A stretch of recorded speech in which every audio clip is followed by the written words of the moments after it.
পৃথিবীতে দুইটা ব্যক্তিকে সুন্দর করে বানাইলেন। এই একটা ব্যক্তির নাম হলো ইউসুফ আলাইহিস সালাতু ওয়াস সালাম, আর আরেকজন ব্যক্তি হলো আপনার নবী, আমার নবী, বিশ্ব নবী জনাবে মুহাম্মদুর রাসূলুল্লাহ। সাহাবীরা বলেন, ইয়া রাসূলুল্লাহ, ইয়া হাবিবাল্লাহ, উভয় ব্যক্তি যদি ভালো সুন্দর যদি হয় তাহলে কে বেশি সুন্দর? নবীজি ডাক দিয়ে বলে, ইউসুফ নবীও সুন্দর, আমিও সুন্দর, কিন্তু ইউসুফ নবী এমন সুন্দর, আল্লাহ পাক ইউসুফ নবীকে সাদা বর্ণের সুন্দর দিয়েছে, আর আপনার নবী আমার নবীকে লাল বর্ণের সুন্দর দিয়েছে। সুবহানাল্লাহ। তাই দুইটা সুন্দরের চাইতে সাদার ভিতর লালের মিক্সারের সুন্দরটাই সবচেয়ে বেশি, ঠিক নেবে? ঠিক।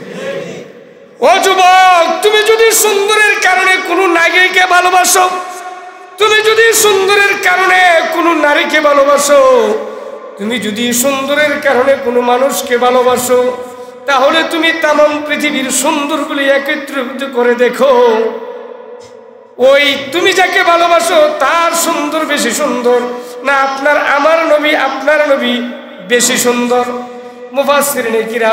মুফাসসিরিনে কেরাম লেখেন, তামাম পৃথিবীতে যত সুন্দর আছে সমস্ত সুন্দরগুলি যদি এক পাল্লায় রাখা হয়, আর আপনার নবী আমার নবীর চেহারার সুন্দর যদি এক পাল্লায় রাখা হয়, আপনার আমার নবীর সুন্দর বেশি ভারী হবে। সুবহানাল্লাহ।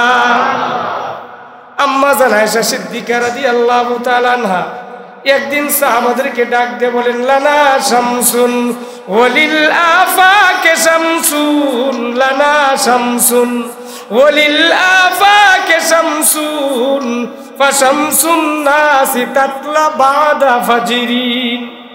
ও সাহাবীরা, তোমাদের সূর্য উদিত হয় দিনের বেলা, আর আমি আয়েশার সূর্য উদিত হয় রাতের বেলা। সাহাবীরা কয়, ব্যাপার কি? সদা সর্বদা দেখলাম দিনের বেলা সূর্য উদিত হয়। আম্মা জান আয়েশা সিদ্দিকা ডাক দিয়ে বলেন, সাহাবীরা রে, ও সাহাবীরা, তোমাদের সূর্য উদিত হয় দিনের বেলা, আর আমি আয়েশার সূর্য উদিত হয় রাতের বেলা। সাহাবীরা কয়, আম্মা জান, কথার অর্থ তো বুঝলাম না, জীবন ভরে দেখলাম দিনের বেলা সূর্য উঠে, আর আপনি বলতেছেন রাতের বেলা সূর্য উঠে, এটা কিভাবে? আম্মা জান আয়েশা ডাক দিয়ে বলে, সাহাবীরা রে, ও সাহাবীরা, আমার নবী আপনার নবী বিশ্ব নবী যখন আমি মা আয়েশার ঘরের ভিতরে রাত্রিবেলা একটা কদম রাখে, আমার মন সাক্ষী দেয় নবীজির চেহারার আলো মুবারক দিয়া আমি আয়েশার ঘরটা এমন আলোকিত হই, আমার মন সাক্ষী দেয় নবীজির চেহারার কাছে দিনের সূর্য লজ্জিত হয়ে যায়। সুবহানাল্লাহ। ও সাহাবীরা, তোমরা যেমনি ভাবে সূর্যের আলো দিয়ে দেখতে পাও, রাত্র গভীর অন্ধকারে মায়ের নবীর দয়ার নবীর চেহারার আলো দিয়া আমি আয়েশা ঘরের সব কিছু দেখতে পাই। সুবহানাল্লাহ। কিতাবের ভিতরে আছে, আম্মা জান আয়েশা সিদ্দিকা রাদিয়াল্লাহু তাআলা আনহা একদিন সুই সুতার কাজ করতেছিলেন, হঠাৎ করে গভীর অন্ধকার আচ্ছন্নের ভিতরে হাত থেকে সুইটা পড়ে গেছে। সুইটা পড়ে যাওয়ার পরে আম্মা জান আয়েশা সুইটা খোঁজাখুঁজি করতেছিলেন। এমন সময় মায়ের নবী দয়ার নবী দরজার ভিতরে এসে ডাক দিলেন আয়েশাকে। ডাক দিয়ে বলেন, আয়েশা, যেই মাত্র ঘরের ভিতরে কদম রাখলেন, কদম রাখতে দেরি আম্মা জান আয়েশা সিদ্দিকা সুইটা জীবন পেয়ে ফেললেন। নবী আয়েশা দেখতেছিলেন, আয়েশা কি জানি খুঁজতেছিলেন। মায়ার নবী দয়ার নবী ডাক দিয়ে, আয়েশা, কি ব্যাপার, তুমি যেমন কিছু একটা খুঁজতেছিলা? আম্মা জান আয়েশা ডাক দিয়ে বলে, নবী গো, আমি সুতার কাজটা করতেছিলাম, আমার হাত থেকে সুইটা পড়ে গেছে। ইয়া রাসূলুল্লাহ, ইয়া হাবিবাল্লাহ, আপনার চেহারা মোবারকের আলোটা যেই মাত্র আমি আয়েশার ঘরে পড়লো, আমি দিনের মতো আমার ঘরের ভিতরে যেমন দিনের বেলা দেখতে পাই তেমনি ভাবে ঘরের ভিতরে দেখতে পাইলাম। আমি সাথে সাথে সুইটা তুলে নিলাম। সুবহানাল্লাহ। আমি দিনের বেলা যেমনি ভাবে আমার ঘরে দেখতে পাই তেমনি ভাবে আমার ঘরের ভিতরে সব আসবাবপত্র দেখতে পেয়েছি, এই আলো দিয়ে আমি আমার সুইটা তুলে নিলাম। সুবহানাল্লাহ। কেমন সুন্দর ছিল মায়ের নবী দয়ার নবী। শুধু তাই নয়, হাদিসের ভিতরে আছে কোন কাফের বেঈমান মুশরিক যদি নবীজির দরবারে আসতো, অহরহ প্রমাণ আছে কাফের বেঈমান ইহুদিরা নাসারারা নবীজির দরবারে যখন আসতো নবীজির চেহারার দিকে তাকাইতেন। যখন নবীজির চেহারার দিকে তাকাইতেন, চেহারার দিকে তাকাইয়া দিলের ভিতরে মায়া পড়ে যেত। तमाम পৃথিবীতে কত জায়গাতে গেলাম, এত সুন্দর লোকের চেহারা, কেন এই চেহারার ভিতরে মায়া লাগে? ইহুদি নাসারারা নবীজির চেহারা দেখে দেখে মুসলমান হয়ে গেছে। সুবহানাল্লাহ। এত সুন্দর নবীজি ছিলেন। তাহলে যদি পৃথিবীতে কেউ সুন্দরের জন্য কেউ কাউকে ভালোবাসে, আগে তো নবীকে ভালোবাসার দরকার, ঠিক না বেঠিক? শুধু তাই নয়, নবীজির দুইজন নাতি ইমাম হাসান এবং হুসাইন নবীজির সাথে কথাবার্তা বলতেছিলেন। রাত্র বড় গভীর অন্ধকার হয়ে গেছে। এমন সময় দুইজন নাতি ঘর থেকে মসজিদ থেকে যখন বাইর হয়ে যায়, বাইর হয়ে যখন যায়, নবীজি ডাক দেয়, ও আমার ইমাম হাসান হুসাইন, রাত্র বড় গভীর অন্ধকারে যাইতে পারবানি? ওগো নানাজি, রাত্র বড় অন্ধকার, কোনো টসের ব্যবস্থা নাই। নানাজি, যদি কোনো টসের ব্যবস্থা থাকতো ভালো হতো। নবীজি ডাক দিয়ে বলেন, ওরে ইমাম হাসান, ও হুসাইন, তোমরা যাও, আমি টসের ব্যবস্থা করতেছি। নবীজির দুইজন নাতি নবীজির দরবার থেকে বাইর হয়ে গেলে রাত্র বড় অন্ধকার, নবীজি দুইজন নাতির পিছন দিকে তাকাইয়া একটা মুস্কি হাসি দিলেন। মুস্কি হাসি দেওয়ার সাথে সাথে নবীজির দুইটা দাঁত মোবারক বাইর হইছে। কিতাবের ভিতরে লেখা নবীজির দুইটা দাঁত মোবারক পাওয়ার এত হয়ে গেছে। ইমাম হাসান হুসাইন বলেন, আমরা আমাদের ঘরের ভিতরে এই পাওয়ার দিয়ে যাইতে পেরেছি। সুবহানাল্লাহ। কেমন ছিল? এই জন্য আপনার চেহারাকে বলা হয় চেহারা, নবীজির চেহারাকে বলা হয় চেহারা মোবারক। আপনার হাতকে বলা হয় হাত, নবীজির হাতকে বলা হয় হাত মোবারক। আপনার পাওকে বলা হয় পাও, নবীজির পাওকে বলা হয় পাও মোবারক। আপনার চুলকে বলে চুল, মায়ের নবী দয়ার নবীর চুলকে বলে চুল মোবারক। সুবহানাল্লাহ। ও যুবক, তুমি যদি সুন্দরের কারণে পৃথিবীর কোনো নারীকে ভালোবাসতে চাও, তুমি যদি সুন্দরের কারণে তোমার বিবিকে ভালোবাসতে চাও, तमाम পৃথিবীর যত সুন্দর আছে, ও যুবকেরা, সমস্ত সুন্দরগুলি এক পাল্লায় রেখে দাও, আর দয়াল নবী মায়ের নবীর সুন্দরগুলি এক পাল্লায় রেখে দাও। দেখো নবীজির চেহারার সুন্দরের পাল্লা ভারী হয়ে যাবে। সুবহানাল্লাহ। তাহলে আমাদের দরকার, আমরা তো সুন্দরীরই পাগল। তাহলে যদি নবীজির যদি সবচেয়ে বেশি সুন্দর করে আল্লাহ বানায় থাকে, তাহলে আগে নবীজিকে ভালোবাসো। এই জন্যই তো নবীজি বলেছেন, আলে আওলা ছেলে সন্তান সমস্ত সৃষ্টির চাইতে আগে নবীজিকে ভালোবাসতে হবে। সুবহানাল্লাহ। বলে যে হুজুর সুন্দরের কারণে ভালোবাসি না। কয় কেন ভালোবাসো? কয় এখন যার শক্তি আছে, যাদের শক্তি আছে তাদেরকে ভালোবাসি।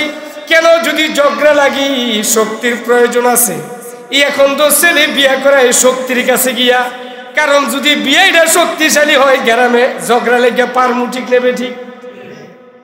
জাত দেখে না, গোষ্ঠী দেখে না, শক্তি ক্রয় করে। ও পৃথিবীর মানুষেরা, যদি শক্তির জন্য তোমরা কাউকে ভালোবাসতে চাও, আগে তো নবীজিকে ভালোবাসার দরকার। কিতাবের ভিতরে লেখে, নবী আলাইহিস সালাম এক একটা বাজুর ভিতরে বেহেশতের 40 জন যুবকের শক্তি ছিল। সুবহানাল্লাহ। নবীজির একটা বাজুর ভিতরে বেহেশতের 40 জন যুবকের শক্তি ছিল। কিতাবের ভিতরে লেখে বেহেশতের 40 জন যুবকের শক্তি কেমন? কিতাবের ভিতরে লেখে যে মিশর এবং আরব কান্ট্রির 4000 যুবকের শক্তি একসাথে নবীজির হাতের ভিতরে ছিল। কয় হাজার? কয় হাজার? 4000 যুবকের শক্তি নবীজির এক একটা বাহুর ভিতরে ছিল। তাহলে নবীজির গোটা শরীরের ভিতরে কেমন শক্তি ছিল, ঠিক নেবে ঠিক? নবীজিকে এই শক্তি লইয়া মদিনার গলির ভিতরে গিয়ে কেউ মারছে কিনা? মক্কার গলিতে কাউকে মারছে কিনা? ও যুবক, তুমি কি হয়ে গেলা? তোমার বাবাই চালায় ফাললো, আর তোমার মাই বলে নলি, এই একটা ছবি যদি চৌরাস্তার মোড়ে টানাইতে পারো, তোমার চোখের খাবে গেরাবার মানুষ থাকতে পারে না, ঠিক না বেঠিক? তুমি 30 বছরের যুবক, তুমি মনে করো তোমার সাথে কেউ পারবে না, এই জন্য মুরব্বীদের সাথে লেগে যাও, এই জন্য তোমার বড় ভাইয়ের সাথে লেগে যাও, এই জন্য তুমি তোমার সাথীদের সাথে লেগে যাও। কেন? আমার শক্তি আছে। ওরে যুবক, তোমার মতো 40,000 যুবকের শক্তি নবীজির একা থাকার পরও নবীজি তো কাউকে থাপ্পড় দেয় নাই, ঠিক নেবে ঠিক?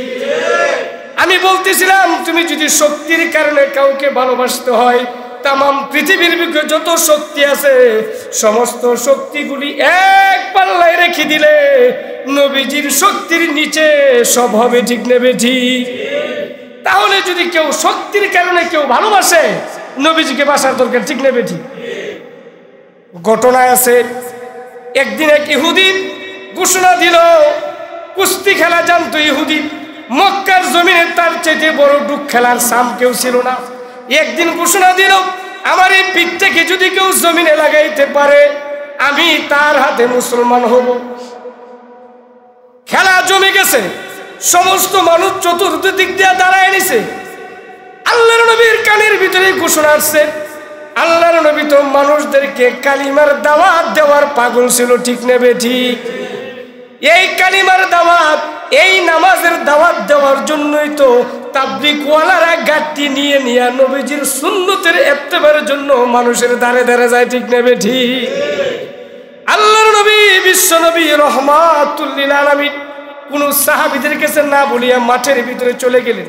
গিয়া দেখে ওই ইহুদি কুস্তিওয়ালা নিজের হাতটা বাড়াইয়া দিলেন। হাতটা বাড়াইয়া দিয়া বলে, কে আছো আমার সাথে কুস্তি খেলবা? কেউ রাজি হয় না। নবীজি বলতেছে, আমি যদি তাকে তার পিঠটা যদি জমিনে লাগাইতে পারি তাহলে তো কালিমা পয়রা মুসলমান হবে। নবীজি বলে, আমি তোমার সাথে লাগবো, কিন্তু শর্ত আছে। কি শর্ত? আমি তোমার পিঠটা জমিনে লাগাইলে তুমি কালিমা পয়রা মুসলমান হইতে হবে। ইহুদি কয়, ঠিক আছে, সমস্যা নাই। মুহাম্মদ, তুমি জীবনে কুস্তি খেলা খেলছো না, তুমি যদি আমার পিঠটা জমিনে লাগাইতে পারো তাহলে আমি তোমার কাছে মুসলমান হব। এবার নবীজি ইহুদির হাতে ধরবে।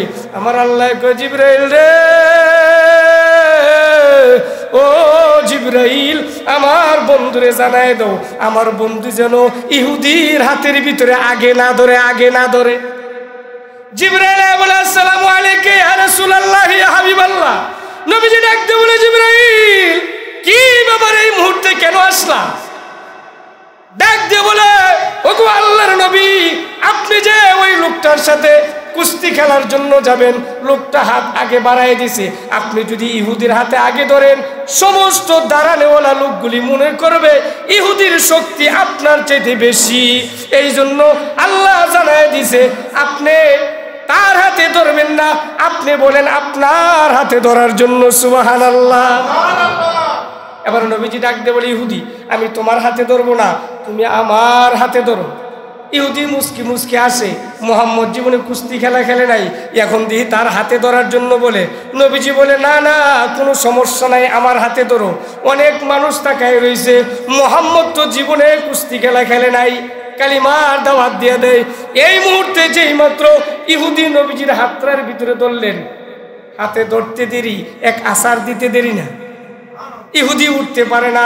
ডাক দেখে, মুহাম্মদ মাফ করে দিবে। কই, কি হয়েছে? কয়, আমি তোমার হাতে ভালো করে ধরতে পারি নাই। নবীজি ডাকতে বলে, আবার ধরো, আবার ধরো। ইহুদি আবার ধরলো, আবার ধরার পরে দ্বিতীয় আসার দেওয়ার পরে আর জমিতে উঠতে পারে, কাঁপতেছিল। এবার ডাক দিয়ে বলে, ও মুহাম্মদ, মনে কিছু নিও না, আমি তো খাইয়া আসি নাই, খেয়ে লও। এমন করে 3বার চান্স দিছে। 3বার চান্স দেওয়ার পরে 3য় নাম্বার আসারে ইহুদি আর উঠতে পারে না। নবীজি কালিমার কথা বললে কালিমা গ্রহণ করে না, কারণ মুসলমান ওয়াদা ঠিক রাখে, কাফের বেঈমান মুশরিকেরা ওয়াদা ঠিক রাখে না। আমি বুঝাইতে চাইছি, যদি শক্তির কারণে কাউকে ভালোবাসতে হয়, নবীজির চাইতে শক্তি কারো ছিল না। সুবহানাল্লাহ।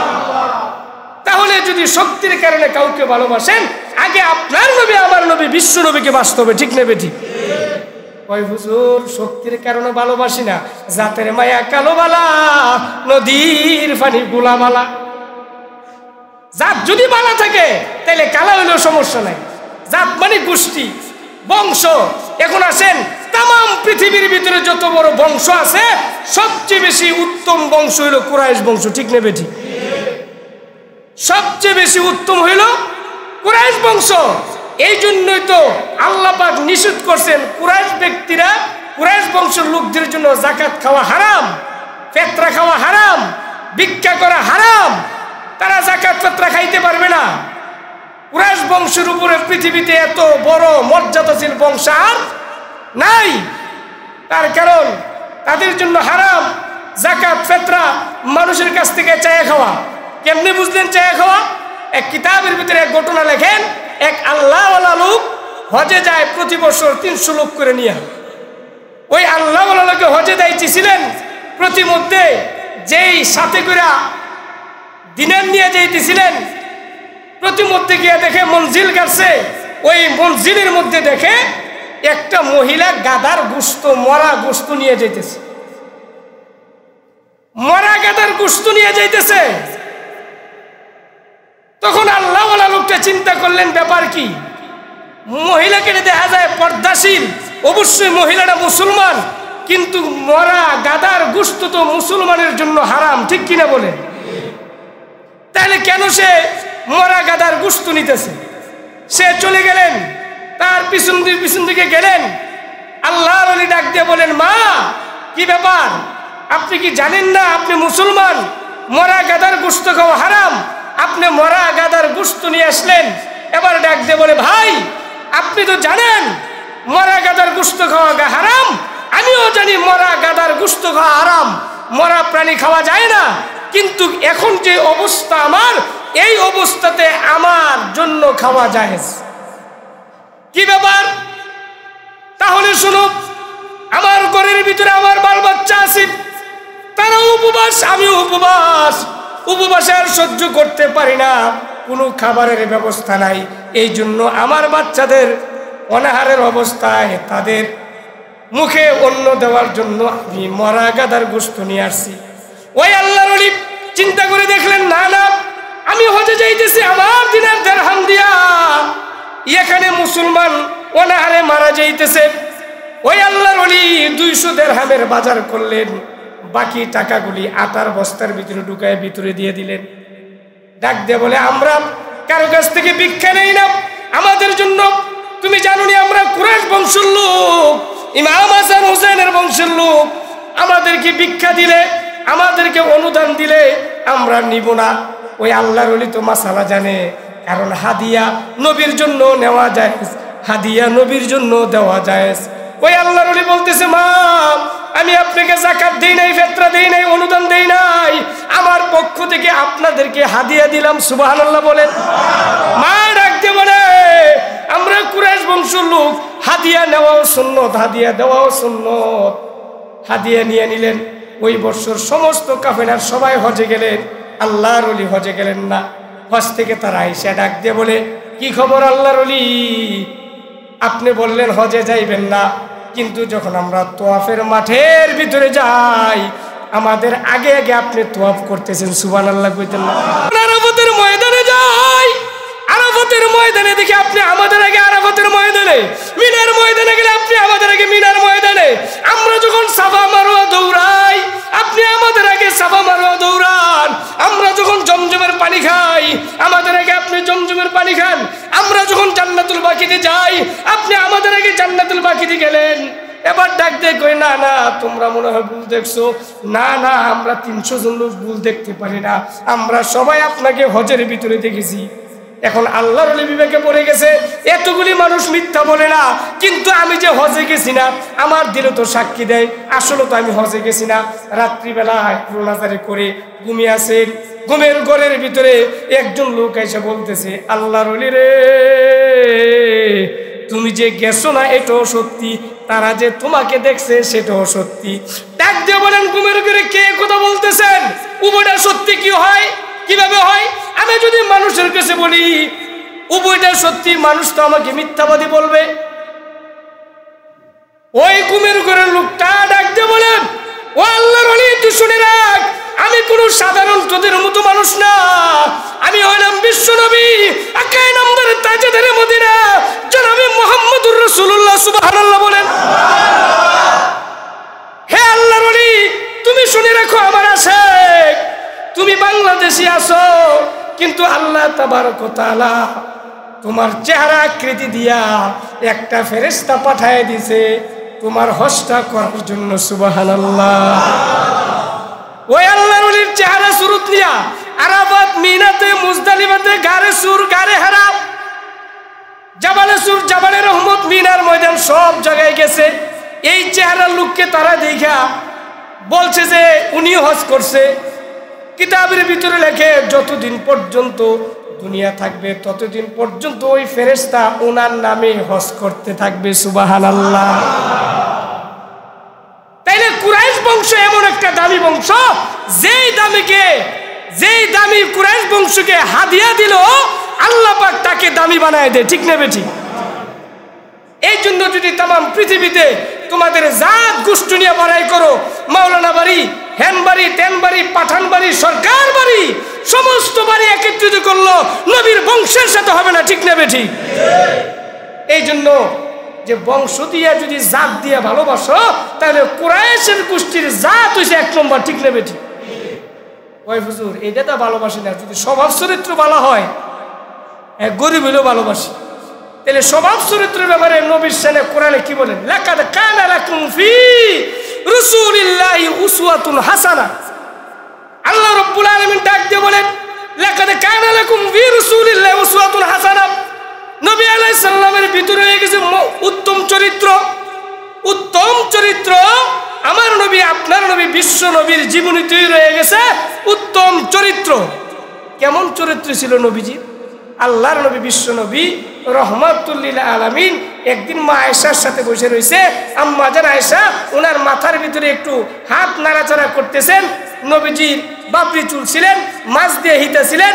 আম্মা জান আয়েশা সিদ্দিকা একটু মাথা নাড়াচাড়া করতেছেন। এমন সময় একটা ইহুদি সামনে দিয়ে যায় আর নবীজিকে বলে আসসালামু আলাইকুম। কি বলে? সাম শব্দের অর্থ মরণ হওয়া, ধ্বংস হওয়া। ইহুদি নবীজিকে বলেন আসসালামু আলাইকুম। যেমন আমাদের ভিতরে কিছু ইংলিশ সালাম আলী দেয়, আছে না? নাই কথা কন না কেরে? কেউ কেউ সালাম আলাইকুম, সালাম আলাইকুম, কেউ কেউ বলে কি বলে না? মিশা কথা বুঝি। তো ওই ইহুদি মহিলা, ওই ইহুদি মহিলা না, ওই ইহুদি দেখে নবীজিকে বলেন আসসালামু আলাইকুম, ও মুহাম্মদ তোমার মরণ হোক। আম্মা জান আয়েশা সিদ্দিকা সহ্য করতে পারলেন না। আমার কাছে আমার রসুল বসা, আমার সামনে ইহুদি গালি দিয়ে যাইব গা। আল্লাহ পাক যদি আখিরাতে জিজ্ঞেস করে, ও আয়েশা তোমার সামনে ইহুদি নবীজিকে গালি দিল, তুমি জবাব দিলে না। মা আয়েশা কই, ইহুদি আমার নবীর মরণ হোক না, তোর মরণ হোক। আল্লাহর নবী, বিশ্ব নবী রহমাতুল লিল আলামিন ডাক দে বলে, আয়েশা তুমি কি জানো না আল্লাহর এক নাম রহমান আর এক নাম রহিম। আল্লাহ নম্র এবং ভদ্রকে ভালোবাসে। সুবহানাল্লাহ। আয়েশা তুমি যদি ওই ইহুদির প্রতি উত্তরে গালি না দিতা, তাহলে 70 জন ফেরেশতা মিল্লা ওই ইহুদিকে গালি গালাজ করতো, লানতের বদদুয়া করতো। এই জন্য সমাজের ভিতরে আপনাকে যদি কেউ গালি দেয়, আপনি যদি চুপ থাকেন, আপনি তো এক মুখে তার জবাব দিলে নিলে নবীজি ডাক দিয়ে বলে, তুমি যদি চুপ থাকো তোমার পক্ষে 70 জন তার জবাব দিয়ে দেয়। সুবহানাল্লাহ। এই জন্য কেউ যদি আমাকে গালি দেয়, আমরা কি চুপ থাকতে পারবো? ইনশাল্লাহ। কারণ আমার পক্ষ থেকে 70 জন ফেরেশতা তাকে বদদুয়া করতে থাকে। নবীজি ডাক দেয়, আয়েশা তুমি যদি জবাব না দিতা তাহলে 70 জন ফেরেশতা তাকে বদদুয়া দিতে লাগবে। তাহলে নবীজির কত সুন্দর নম্র এবং ভদ্র ব্যবহার ছিল। শুধু তাই নয়, নবী আলাইহিস সালামের দরবারে যখন নাকি বধূ লোক, গ্রাম্য লোক নবীজির কাছে আসলেন, মসজিদে নববীতে প্রস্রাব করে দিলেন। সংক্ষেপে বলতেছি, মসজিদে নববীতে প্রস্রাব করে দিলেন। সাহাবায়ে কেরাম রেগে গেলেন। নবীজি বলেন, রাগ করো না, তারা তো আঞ্চলিক মানুষ, তারা কিছু বুঝে না। সাহাবায়ে কেরামকে দিয়া যখন নাকি ওই জায়গাগুলি পরিষ্কার করায় দিলেন, এক ইহুদি আরেক ইহুদিরই কয়, কিরে ব্যাপার, দুনিয়ার কত জায়গাত গেলাম, আমরা নিজেরা মসজিদে নববী নষ্ট করে ফেললাম, কিন্তু মুহাম্মদই ওনার সাহাবীদেরকে দিয়া আমাদের এই ময়লাগুলি আবর্জনা পরিষ্কার করলো। আমাদের দিলটাই সাক্ষী দিতেছে এই নবীর মতো মায়ার নবী, দয়ার নবী আর কখনো হইতে পারে না। সুবহানাল্লাহ। ওই ইহুদিরা নবীজির দরবারে কালিমা পড়ে মুসলমান হয়ে গেছে। তাইলে যদি আপনি আখলাকের কারণে কাউকে পছন্দ করেন, স্বভাবের জন্য কাউকে পছন্দ করেন, তাহলে তো সর্বপ্রথম নবীর কাজ কর্মগুলি পছন্দ করার দরকার, ঠিক নেবে ঠিক? ভাই দোস্ত বুজুর্গ, আমরা তো সবাইকে পছন্দ করি, কিন্তু নবীর কথা যখন বলা হয়, নবীজির কথা যখন বলা হয়, কেউ তো আমরা নবীর কথায় রাজি হই না। কয় হুজুর নবীকে বড় ভালোবাসি, ভালোবাসা বাইসা গজল গায়, ও মায়ার নবী গো তুমি আমার হয়ো গো কান্দারি। বরঞ্চ নবী কিতাবের ভিতরে লেখেন যে কষ্ট নিয়েন না, দাড়ি রাখা দায়মি সুন্নাত। কি সুন্নাত? একটা গুনাহ শুধু আছে, যেই গুনাহটা ঘুমায় থাকলো। কি গুনাহ? ঘুমায় থাকলো গুনাহ। যারা দাড়ি কাটে তারা যদি ঘুমায়ও থাকে তো গুনাহ হয়। আল্লাহু আকবার। আমরা হয়তো অনেকে জানি না, এই জন্য ভাই দোস্ত বুজুর্গ, নবীজিকে যারা ভালোবাসেন তারাই তো শোনেন, যে যাকে পছন্দ করে, প্রেম করে, মোহাব্বত করে, পিয়ার করে, একজন আরেকজনের সাথে লাভার হয়, তখন দেখে আমার প্রেমিক কোন কালারের শার্ট পিনছে, ঠিক নেবে ঠিক? কিভাবে পছন্দ করে, কি খায়, তখন ওই জিনিসগুলি সে পড়ে। তাহলে আমি আর আপনি যদি নবীজিকে ভালোবাসি, তাহলে আমার ভালোবাসার লোকটা কি চায় তা দেখার ব্যাপার আছে না? আল্লাহর নবী বলেন, আমাকে নাই, আমি তো রোজাতে আছি, আমাকে এখন তোমরা দেখো না, কিন্তু আমাকে যদি ভালোবাসতে হয়, আমি নবীজি টুপি পরছি, তুমি টুপি পরো। আমি নবীজি সুন্নত তরিকায় জামা পরছি, সুন্নত তরিকায় জামা পরো। আমি নবীজি 5 ওয়াক্ত মসজিদে গিয়ে নামাজ পড়ছি, তোমরা মসজিদে গিয়ে নামাজ পড়ো। আমি নবীজির দাড়ি ছিল, তোমরা দাড়ি রাখো। আমি নবীজি সত্য কথা বলেছি, তোমরা সত্য কথা বলো। আমি নবীজি কারো হক নষ্ট করি নাই, তোমরা কারো হক নষ্ট করবে না। আমি নবীজি কাউকে গালি দেই নাই, তোমরা কাউকে গালি দিবা না। আমি নবীজি বিচার করলে কারো থেকে টাকা নেই নাই, তোমরাও বিচার করলে টাকা নিবা না, ঠিক নেবে ঠিক? এই জন্য আমাদের ভিতরে নবীর আখলাক পুরোটা আসার দরকার আছে না নাই?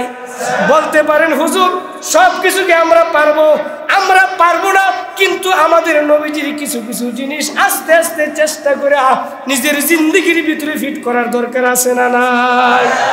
এই জন্য ভাই দোস্ত বুজুর্গ, আমাদের দরকার যে আল্লাহর নবী সাল্লাল্লাহু আলাইহি সাল্লাম কমাস কম 3.5 বডিটার ভিতরে টাকনুর নিচে কাপড় পরবো না। কিসের নিচে ভাই? টাকনুর নিচে কাপড় পরবো না। ওয়াদা করেন ইজার আল কাবাইন হারাম, টাকনুর নিচে কাপড় পরা হারাম। নবীজি বলছেন টাকনুর নিচে যারা কাপড় পরবে তাদেরকে 2টা চটি পরানো হবে। এই চটি আগুনের চটি, এই আগুনের চটি পায়ে দেওয়ার সাথে সাথে মাথার মগজগুলি গলে গলে যাবে। এই জন্য আমরা টাকনুর নিচে কেউ কাপড় পরবো না। রাজি আছি ইনশাআল্লাহ? আল্লাহ সকলকে টাকনুর উপরে কাপড় পরার তৌফিক দান করুক, আমিন বলুন। সুন্নত তরিকায় দাড়ি রাখা, যুবক দাড়ি রাখলে অনেক ফায়দা। এই জন্য আমরা সুন্নত তরিকায় দাড়ি রাখবো, নেস পোশাক পরবো, 5 ওয়াক্ত নামাজ যখন আজান হয় মসজিদে চলে যাব, আর আল্লাহওয়ালা লোকদের সোহবতে থাকবো, গুনার কাজে যাব না। যদি আপনি এমনি চলতে পারেন তাহলে রাসূলুল্লাহ সাল্লাল্লাহু আলাইহি সাল্লামের হাসরের ময়দানে শাফাত পাওয়ার আশা রাখতে পারি, ঠিক নেবে ঠিক? এই জন্য ইনশাআল্লাহ আমাদের যখনই নবীর ব্যাপারে কোনো ডাক আসবে, নবী আলাইহিস সালামের কথা যখনই বলবে, তখন আমাদের জান মাল যা কিছু আছে সব কিছু নিয়ে নবীর ইজ্জত রক্ষা করতে রাজি আছি ইনশাআল্লাহ। আপনারা জানেন না, কয়েকদিন আগে একটা সিরাত কনফারেন্স মানে নবী আলাইহিস সালাতু ওয়াস সালাম জীবন আদর্শ আলোচনা করবে। ঢাকাতে সিরাত মাহফিলের একটা আয়োজনের ব্যবস্থাপনা করেছে, কিন্তু কি হলো, সরকারি কর্মকর্তারা গিয়া নবীজির সিরাতের আলোচনা না করার জন্য তালাবদ্ধ করে দিছে। বলেন নাউজুবিল্লাহ। ভাই দোস্ত বুজুর্গ, আখিরি জমানা চলে আসছে, আপনি সত্য কথা বলতে পারবেন না, হক কথা বলতে পারবেন না। আপনি যখনই সত্য বলবেন আপনার শত্রু হয়ে যাবে, যখনই আপনি হক কথা বলবেন তখন আপনার মসজিদের চারকি চলে যাবে, যখন আপনি সত্য কথা বলবেন তখন আপনার সরকারি চাকরি চলে কথা বলবেন তখন এই নাস্তিক বেঈমান মুশরিকেরা আপনাকে জঙ্গি বলে আখ্যায়িত করবে, ঠিক না ঠিক? কিন্তু আমাদের কথা হলো যতদিন পর্যন্ত আমাদের জান থাকে ততদিন পর্যন্ত কোরআনের কথা, সুন্নাহর কথা, নবীর কথা, হাদিসের কথা আমরা বলে যাবই যাব, যাবই যাব, যাবই যাব, ঠিক কিনা বলে? আল্লাহ পাক আমাদের সকলকে কোরআনের পক্ষে, সুন্নাহর পক্ষে, হাদিসের পক্ষে, আল্লাহ রাসূলুল্লাহ সাল্লাল্লাহু আলাইহি ওয়াসাল্লাম তরিকার পক্ষে সদা সর্বদা থাকার তৌফিক দান করুক, আমিন বলি। ওয়া আখির দাওয়ানা আনিল হামদুলিল্লাহি রাব্বিল আলামিন।